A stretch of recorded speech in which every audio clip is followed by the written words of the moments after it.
Bienvenue à tous sur ETV, ravi de vous retrouver. Voici les titres. Max Mathiazin, quiété par la justice, son immunité parlementaire sera levée, fait très rare. On vous explique pourquoi. À 4 mois des municipales, la soif d'eau ne faiblit pas, les facturels grandissent. Nous irons à Saint-François. La Guadeloupe en fauteuil roulant, mission impossible. Les personnes porteuses de handicap sont condamnées à l'inaccessibilité. La série française qui bat des records d'audience tourne à Saint-François. Capitaine Marlowe est diffusée sur France 3. Juste avant de développer ces titres, on commence avec cette succession de démissions à Sainte-Anne. 5 conseillers municipaux de la majorité ont adressé au maire Christian Baptiste leur lettre de démission. Ce qui est plutôt surprenant, c'est qu'il n'y a pas de raison affichée. Le maire déclare dans un communiqué « La plupart brillaient par leur absence. Nous continuerons les responsabilités confiées en 2014 ». Alors bien sûr, nous suivrons ce dossier sur ETV au fil de nos éditions de la semaine. Il ne se passe rien en termes de tremblement politique, il n'y en a pas. Ce sont des conseillers municipaux qui, pour la plupart du temps, étaient totalement absents, non seulement du conseil municipal, mais aussi des conseillers d'école, des commissions thématiques, même des réunions de proximité, des réunions de quartier. C'était des conseillers municipaux, pour la plupart, qui étaient fantômes.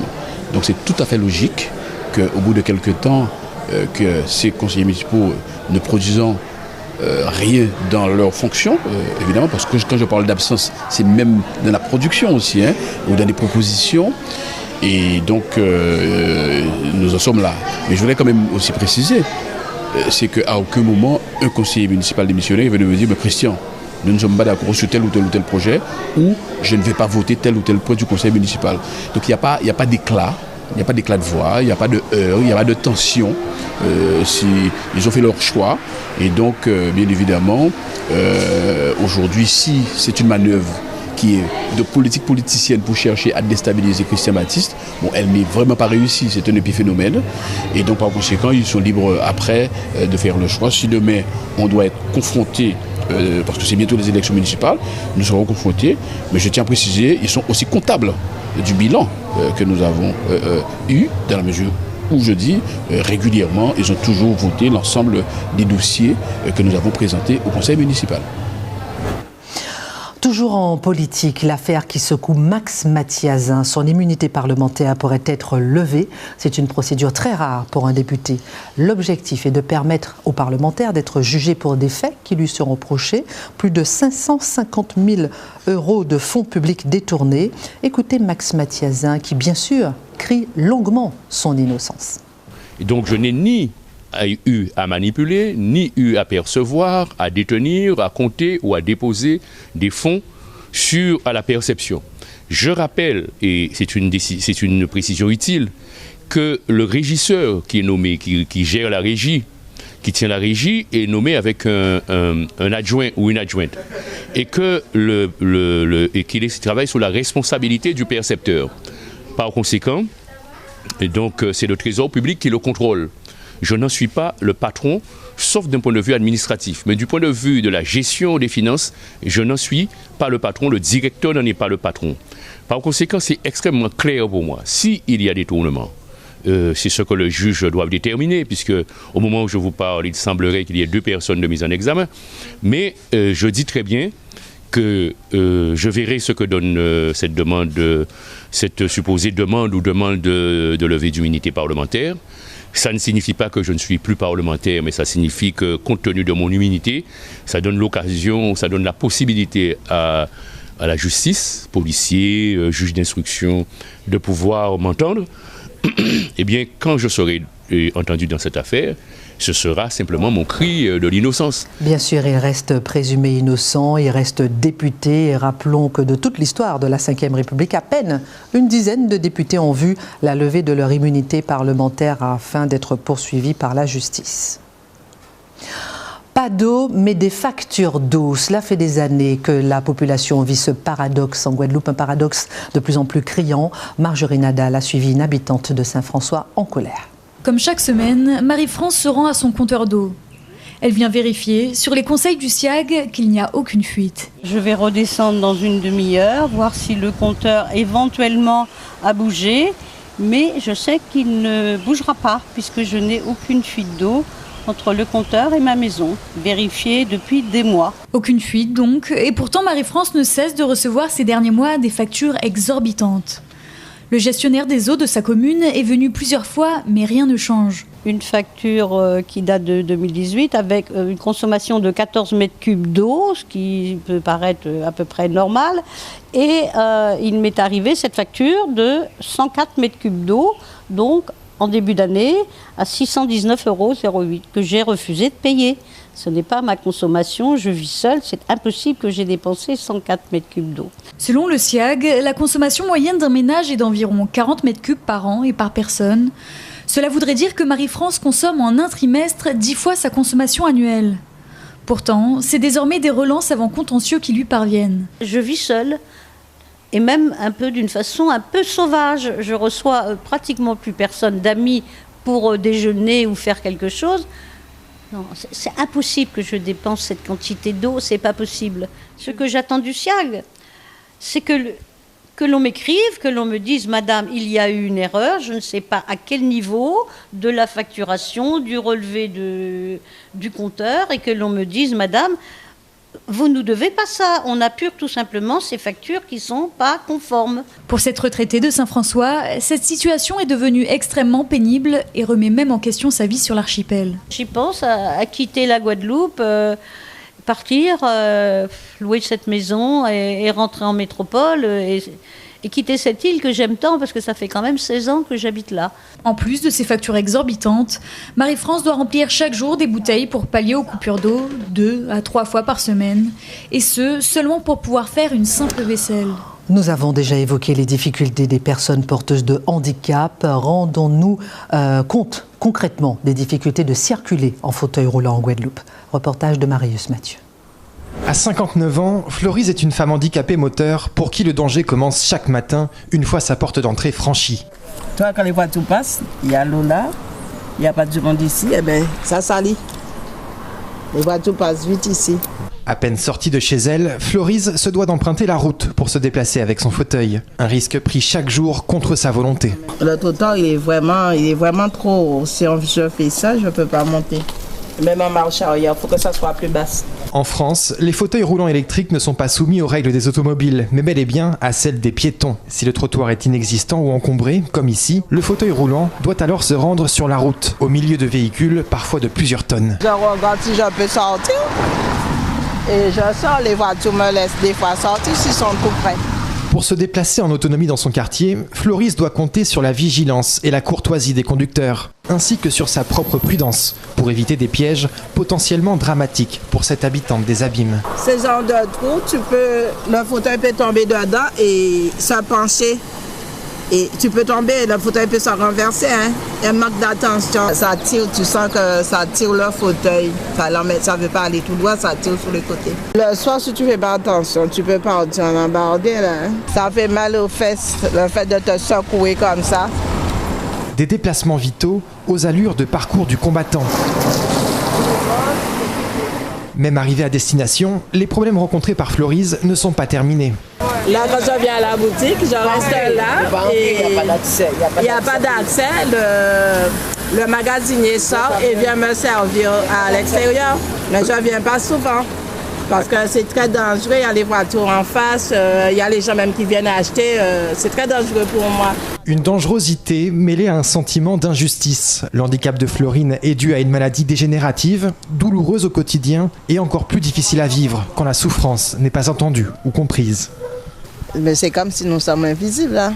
On ne nous voit pas, on ne s'occupe pas de nous. Et c'est dans tout, c'est pas la route, c'est dans tout. Il y a une négligence pas possible. Pour toi, c'est comme si tu n'avais personne, tu es toute seule. Nous sommes des êtres humains. Nous avons le droit de vivre comme tout le monde. Et être comme tout le monde, c'est nous donner la possibilité de vivre comme tout le monde.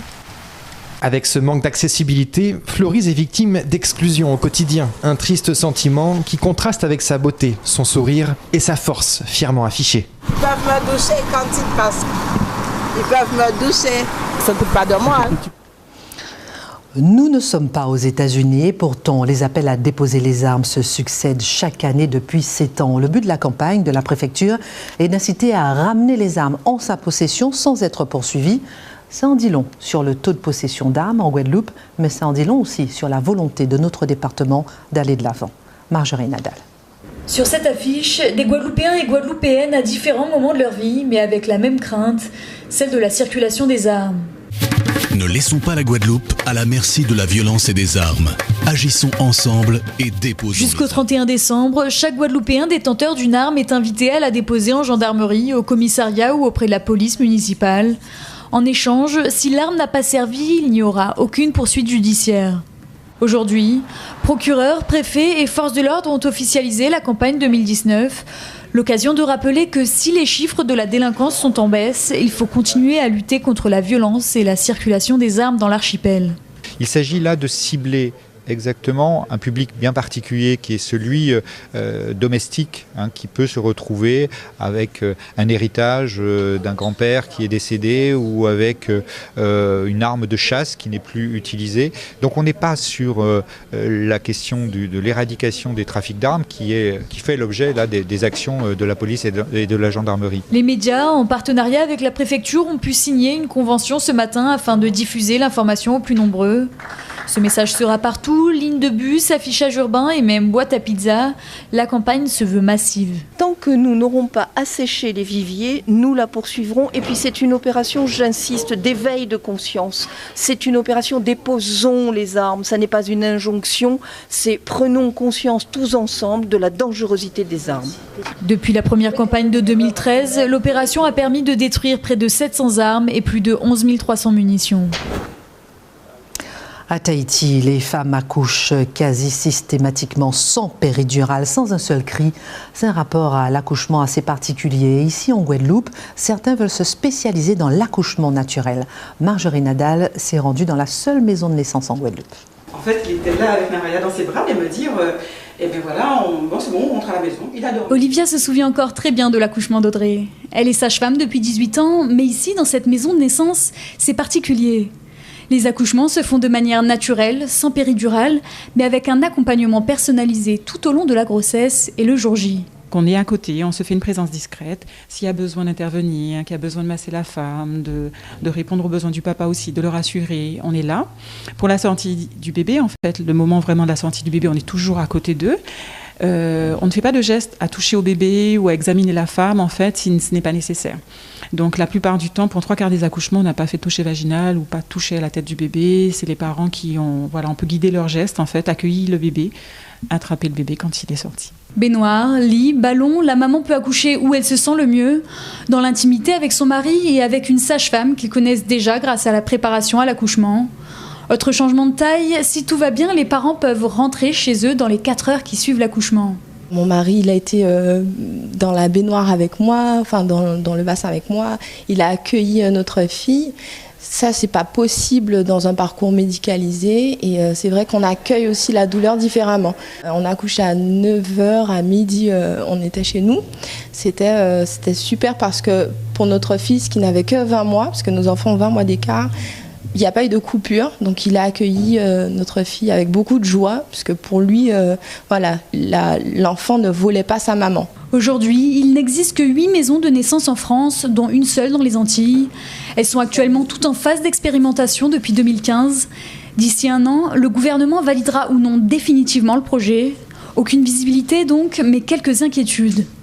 Nous avons envie de faire remonter au gouvernement, de voir au-delà de nos simples rapports l'intérêt que les gens peuvent avoir, que la société civile peut avoir pour ce type de structure qui propose un autre choix pour les parents qui sont en bonne santé d'accueillir leur enfant. Il est juste hors des questions que la maison de naissance ferme. C'est-à-dire qu'on doit avoir cette possibilité de choisir comment on veut accoucher, dans quelles conditions, et la méthode la plus naturelle possible, la défendre, c'est quand même le comble. Depuis l'ouverture de cette salle il y a 2 ans, en partenariat avec la clinique des Eaux Claires, c'est plus de 138 naissances qui ont été données. Une pétition pour conserver le projet a déjà obtenu près de 15 000 signatures. Allez, une autre innovation en Guadeloupe, la première auto-école 100% connectée. Regardez, précision de Marjorie Nadal. Audrey et Raphaël ont toujours travaillé ensemble à Paris. Depuis un mois, ils se sont installés en Guadeloupe pour monter la première auto-école 100% connectée de l'archipel. On a constaté que par rapport à notre clientèle qui est globalement très jeune, et aujourd'hui donc elle a beaucoup accès à tout ce qui est outils connectés, donc notamment tout ce qui est smartphone, tablette. Donc on a voulu proposer des outils qui s'adaptent et qui se font en fait à leur quotidien. Ici, chacun répond grâce à une application sur le portable. Les moniteurs et les parents peuvent également suivre les résultats et l'assiduité de l'élève. Spécialisée dans les codes et permis accélérés, Audrey Raphaël conserve tout de même le contact humain pour apporter des conseils supplémentaires. Finalement, les questions de code aujourd'hui, c'est plus des images qui représentent surtout la métropole et qui ne correspondent pas du coup au paysage qu'on a aujourd'hui en Guadeloupe. Donc c'est vrai que d'avoir un formateur avec vous, ça va permettre du coup d'ajouter des nuances et du coup de pouvoir s'adapter après avec la conduite sur route, en voiture, lors des leçons, mais aussi après. Après obtention du code, l'élève peut alors se placer sur le simulateur de conduite. Il a 5 séances de 45 minutes à effectuer pour être plus à l'aise au volant avant les conditions réelles. Pédales, ceinture, boîtier de vitesse, tout est reproduit à l'identique. J'ai dû faire 40 heures de leçons de conduite avec un vrai véhicule. Et à chaque fois, on me disait, pose ton regard au loin, regarde pas les véhicules qui arrivent en face, regarde pas la chaussée. Alors que là, on a du concret, on voit exactement où poser le regard grâce à ces cibles. Je n'ai pas eu besoin d'avoir plus d'explications. Je serai pour les prochaines fois en conduite en réel. Et lorsque l'élève peut enfin prendre la route, une autre application prend le relais. Fini les livrets d'apprentissage, cette fois-ci le profil est mis à jour en temps réel. Il faut alors valider les 4 compétences pour être prêt, un moyen de rassurer l'élève sur son évolution. Grâce à ça, ils vont savoir s'auto-évaluer, évaluer leur apprentissage et savoir où est-ce qu'ils en sont. Donc à ce moment-là, quand ils voient qu'ils ont validé les 4 compétences, ils vont se dire bon je suis prêt pour passer l'examen. Et ils vont aller voir l'auto-école ou même quand l'auto-école proposera une date, ils vont être plus mis en confiance et vont se dire faut que j'y aille parce que je suis prêt, je sais conduire dans tous les domaines. Jusqu'à fin décembre, les prix sont abaissés de 200 € pour fêter l'ouverture de l'auto-école. Comptez alors 1 000 € pour un permis B manuel et 700 € si vous le passez en accéléré. La série télévisée française faisant le plus d'audience à la télévision a choisi la Guadeloupe pour un tournage. José Dayan, la réalisatrice, l'avait promis depuis un an. Capitaine Marlowe sur France 3 tourne son 20e épisode à Saint-François. Marius Mathieu.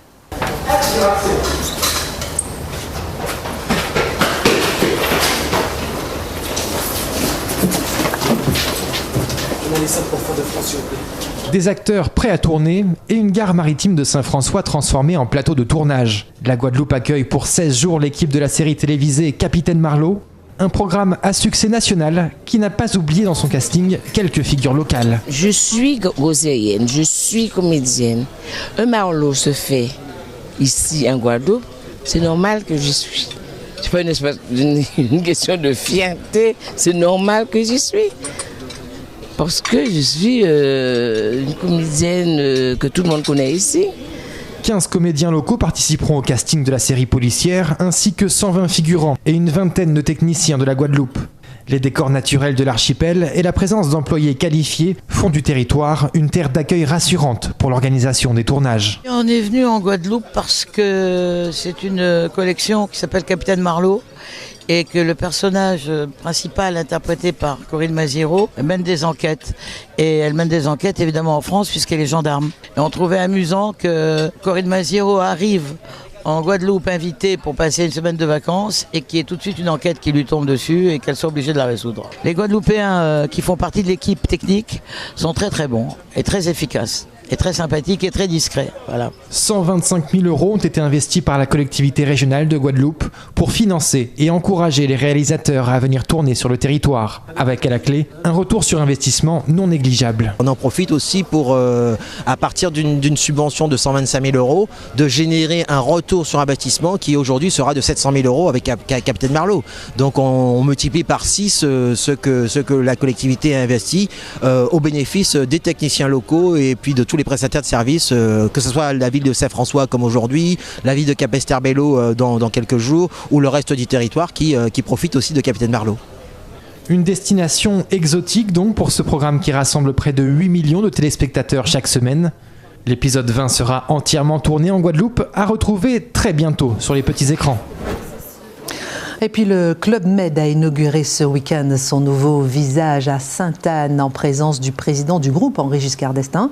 Rappelons que la Caravelle fait partie des hébergements et des atouts touristiques de la Guadeloupe à Sainte-Anne.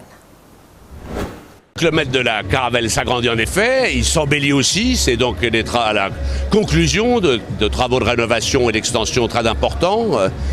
Près de 47 millions d'euros d'investissement, plus d'une année de chantier, 150 personnes travaillant sur le chantier.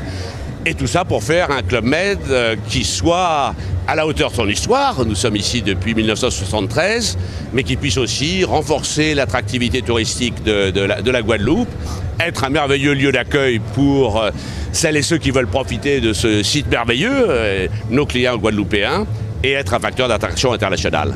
C'est une chance pour la ville de Sainte-Anne, oui, mais c'est une chance pour la Guadeloupe.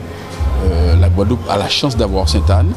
Et cet établissement, ça fait depuis 1962, à l'époque la Caravelle, aujourd'hui le Club Med, et a su exploiter admirablement dans cette réfection, dans cette modernisation, le site.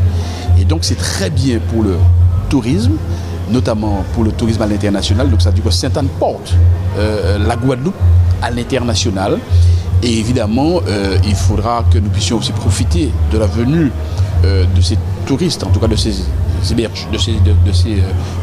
qui viendront visiter, ces clients, mais aussi pour découvrir notre patrimoine culturel, naturel, historique. Donc il y a plein de richesses. Donc nous souhaitons surtout aussi que la Guadeloupe et que Sainte-Anne soit une vitrine pour la Guadeloupe à travers cet établissement. En avant pour la Guadeloupe, c'est un établissement qui avait déjà une très forte notoriété et qui va investir dans le haut de gamme. Donc c'est l'assurance de pouvoir capter une nouvelle clientèle et tout ça renforce bien entendu l'attractivité de la Guadeloupe au plan touristique. Alors derrière il y a des emplois bien entendu qui ont été créés. C'est aussi de l'activité pour les entreprises locales et tout ça permet de réduire donc le chômage et va dans le sens de la relance économique. Dans le tourisme, dans l'hôtellerie, dans l'aménagement des sites, il faut aussi autour de cela que les touristes qui arrivent en Guadeloupe soient bien pris en charge par les taxis. Et nous l'avons vu lors d'arrivée du premier bateau, ça s'est très bien passé. M. Bogarel fait un très bon travail. Donc avec le CTIG, avec le service touristique de la région, nous mettons tout en œuvre pour autour du tourisme que tout soit fait dans les meilleures conditions. Voilà, c'est la fin de cette édition. Excellente semaine à tous sur ETV.